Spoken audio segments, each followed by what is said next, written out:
Hello po mga kaibigan. Ang video po na ito ay para lamang po sa mga naniniwala o interesado. Ito po ang lihim na pangalan ng Diyos sa libro ng STM o Kabanal-Banalan Santatlo. Ang libro po ng STM ang isa sa pinakamalakas na libro sa larangan ng espiritual. Dito nyo makikita ang kaunahang anyo ng Diyos o Diyos na walang hanggan sa inyong mata na may pakpak, at sa kanyang pakpak nakasulat ang mga lihim na pangalan ng Diyos na kaunahan niyang nilikha o ginawa. Sila po ang tinatawag na poder o kapangyarihan na kasama niya nang wala pa mundo. Dito nyo rin mabasa ang kasaysayan ng langit o mundo, at dito nyo rin mabasa ang kumbati espiritual ng tatlong personas at ng Diyos o Diyos na walang hanggang.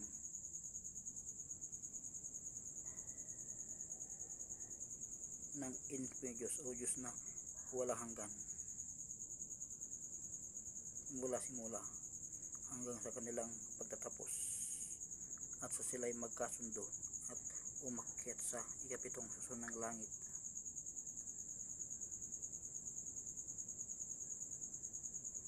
Dito nyo malaman ang tunay na laman ng STM o Kabanal-Banalan Santatlo. Ang libro pong ito ay napakalakas. Nandito po lahat yung mga lihim na pangalan ng Diyos na tinatawag na poder o kapangyarihan na kaunahang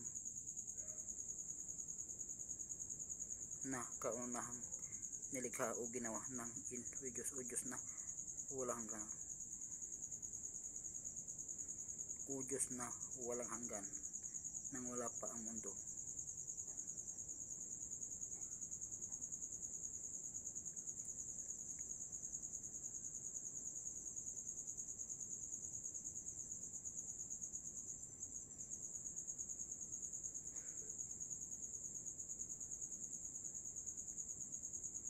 Ang STM po, marami pong kahulugan yan, mga pangalan ng Diyos lahat.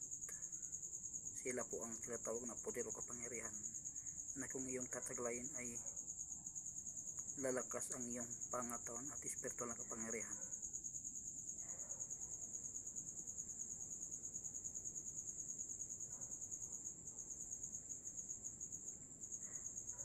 Poder, kapangyarihan, karunungan,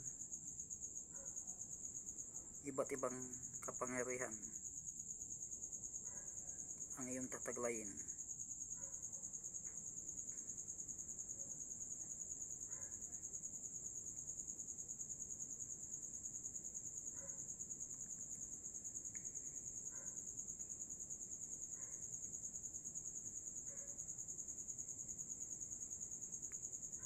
Sa mga naniniwala o interesado, subscribe po kayo dahil marami akong i-upload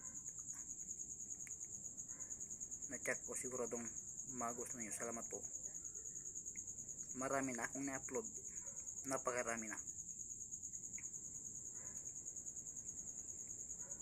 Nandito po lahat yung mga lihim na pangalan ng Diyos na kaunahang ginawa ng Diyos o Diyos na walang hanggan,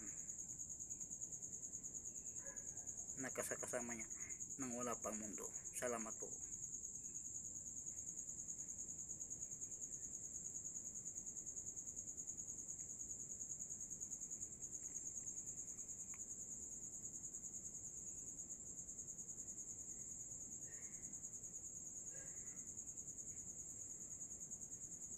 Sa kanyang pakpak nakasulat,